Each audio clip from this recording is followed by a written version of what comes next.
240 xabo oo bacaha guryaha la saaro ah ayaa loo qaybiyay deegaanka jameecaadka ee gobolka Daadmareed iyo sidoo kale barakacayaasha la aamin ee dhinaca waqooyi kaga beegan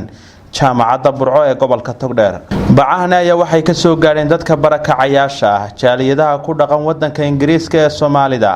iyo ururka horumarinta bulshada ee 17 UK oo ka aasaasan wadankaas Ingiriiska. deeqdan oo wakiilka hay Seynab Ismaaciil Samatar sidoo kalena ay kala hawlgashay ururinta deeqdani Samiira Axmed Diiriye Gamadiid iyo wafdi kale oo hogaaminaya Maxamed Wali oo inta badan u dhaqdhaqaaqa arrimaha khayriga ah ee lagu tabantaabiyo bulshada reer Soomaaliland ee tabaalaysan ayaa waxa hadaladoodii kamid ahaa halkan aan ka hadlayaa waa magaalada jameecaadka waxaanu halkan ku qaybinay deeq baca ah bacihii roobka iyo dabaysha iyo dhaxanta laga galayay waxa soo bixiyay bacahaasi dad muxsiniina oo walaalaheena oo maaragtay ay ka soo ururiyeen dad kamida gudida 17 UK Association oo ay ugu horeyso Seynab Ismaaciil Samatar iyo Samiira Diiriye Gamadiid waxa kaloo kala qayb galay gudida ururkaasi deeqdaasi wayna soo gaadhay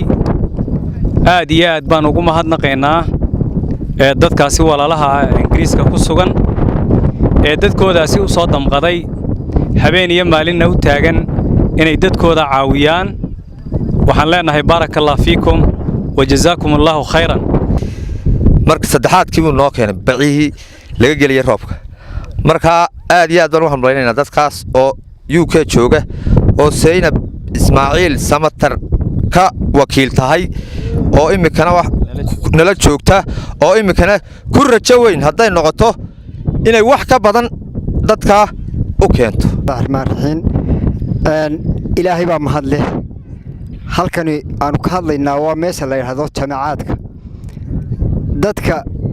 barakacaha reer jameecaad dhexdiisii baanu taaganahay halkan waxaa nagu soo gaadhay bacartidoodu ay dhantay 240 oo ay hogaaminayso Seynab Ismaaciil Samatar iyo gudi kale oo ka la socota iyo wadaadadii bacaha dadka ay ka soo ururisay waxa weeye gudida ururka 17 UK aad baan ugu mahadnaqaynaa waxa jirta dadka bacihii 240 ka ahaa waa loo qaybiyay si sharaf leh oo qurux badan ayaa loogu qaybiyay waraxmatullaahi wabarakaatuh annagoo ah maamulka jameecaadka waxaanu halkan ugu mahadnaqaynaa oo aanu mahad ballaaran uga soo jeedinaynaa ururka 17 UK deeqdan soo gaarsiiyay oo wakiilka ururka waxa wakiilka Seynab Ismaaciil Samatar iyo dad kale oo muxsiniin oo la socday dadka muxsiniinta ee arrinka Ingiriiska degan aad baan ugu mahadnaqaynaa dadkii muxsiniinta ahaa ee sadaqada la soo baxay ee ii soo dhiibay inuu Ilaahay ajar iyo xasanaad badan ka siiyo aanu kana habaabin ayaan Ilaahay uga baryayaa waxaan maxay ahayday kala mahadnaqayaa gudidayda UK ee la shaqeysa aanu maxay ahayday is caawino gaar ahaan Samiira Axmed Diiriye Gamadiid oo ila soo dadaashay ila wareegtay oo ila soo ururisay gudoomiyaha iyaga Faad Caraale Diiriye Guuleed iyo dhammaan family-ga iyaga dadkeena oo dhan oo qaaliga ah oo ku soo darsaday oo badan fara badan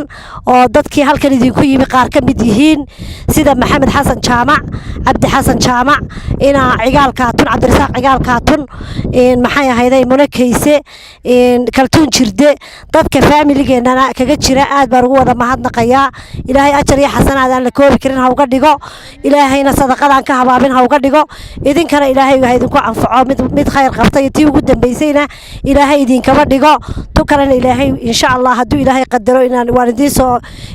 idin wayna arkayaan dadkeena inay arkayaan dadkeena inay dhibaataysan yihiin meesha yaalaan waxaan rajaynayaa inay wax ku qaataan oo maxay ahayday qof waliba wuxuu ka dhargo wuu haystaa iyo wuxuu cunaa dadkooda dhibaataysan ee bacadka fadhiya inay soo caawiyaan aan indhahaygana ku soo arkay ayaan rajaynayaa insha Allah bidmillaahi kariin waxa weeyaan Seynab Ismaaciil Samatar oo jaaliyada ka tirsan Ingiriiska UK oo dadka halkan degan qaxoontiga ah ee jaamacadda agteeda degan dadka hadii jeeraale wax ugu maqan ee la jecel inay wax helaan oo nagu soo booqatay qaxoontiga ayaanu halkan ku soo dhaweynay maanta dadkana waa dad baahan waa dadkii xoolo ka baxeen waa dad barbaxayaala waa dad aan dadaal badan haysan halkan ku soo dhaweynayna anaguna hadaanu nahay barakaca alla aamin Saynab Ismaaciil Samatar waxaanu leenahay qolada jaaliyada ah ee walaalahaya waxaan ku oray dadka yagii anagu xoolo ayaga way dhamaadeen halkaasaanu deganahay jaamacadda galbeedkeeda xaafadayada alla aamin baa la yiraahdaa marka waxaanu doonaynaa walaalayaal inaan soo caawisaan oo aan waxaanu biyo iyo baad wax iyo waxay aanu gali lahayn iyo waxaanu huwan lahayn intaba aan naga soo caawisaan ayaanu idinka codsanaynaa waxaana haysa dhul la'aan baana haysa dhulka ma lihin waxaanu deganahay imika muddo 6 bilood ayaana loo qabtay 3 bilood way tageen 3 bilood baa noo haray iyo wali ayaa noo haray marka intaas ay noo dhamato suuliya saxiix bana laga qaaday waxa la yiri ka guura oo wana gamurmaysan bana lagu yiri anagu wallahi inaanan dhulkuba aanu markii hore waxba aanan anagoo nala ahayn haddana waxana la yiri wana gamurmaysan anagu waxaanu nahay dadka barakaca ah ee jaamacadda galbeedka ka degan waxaanu nahay dad xooluhu ka dhamaadeen oo soo barakacay dad halka yaala oo muslimiinta soo biirtay ee dhan walba ka timi baanu nahay marka xaafadeedana alla aamin baa la yiraahdaa halkaas aanu deganahay goobta barakaca baanu naalaa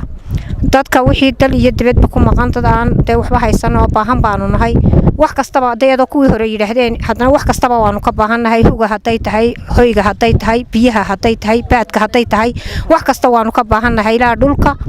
ka kacabaana la yiri oo dhul aanu leenahay maaha anigoo Saynab Ismaaciil Samatar oo runtii ka tiiraysan dadkeena meeshan jooga dhibaatada haysata iyo rafaadkay ku nool yihiin iyo buulasha yaryar ehelkeena jaaliyada ku maqan dibadda waxaan ka codsanayaa inay soo caawiyaan ayna wax soo taraan wixii maxay ahaydee wax walba u baahan yihiin bacay u baahan yihiin raashin bay u baahan yihiin way dhibaataysan yihiin boorkaasay jiifaan bacay waxay u baahan yihiin biyo waxa weeyaan dadkiina haday wax u tartaan ilaahay ajar iyo xasanaad baa kaga helaysaan qof waliba wuu heli karaa $1 uu dhigo u biiriyo ayaa wax ku filan marka ehelkayga jaaliyadaha ee dibadda ku maqan waxaan ka codsanayaa inay dadka soo caawiyaan dhibaataysan maxay ahaydee waa kuwa wada taagan yihiin dadkii iyagoo maqan xilli dambaan nimi meel kadis baan ku imi anigu iyagoo na ogeyn dadkii meelahaas ay kala ku wada maqayn 500 ilaa 600 baa jooga la yiri marka maxay ahaydee insha Allah bismillaahi kariim waxaan rajaynayaa inaan maxay ahaydee soo caawisaan oo ka damqataan oo maxay ahaydee u diirtaan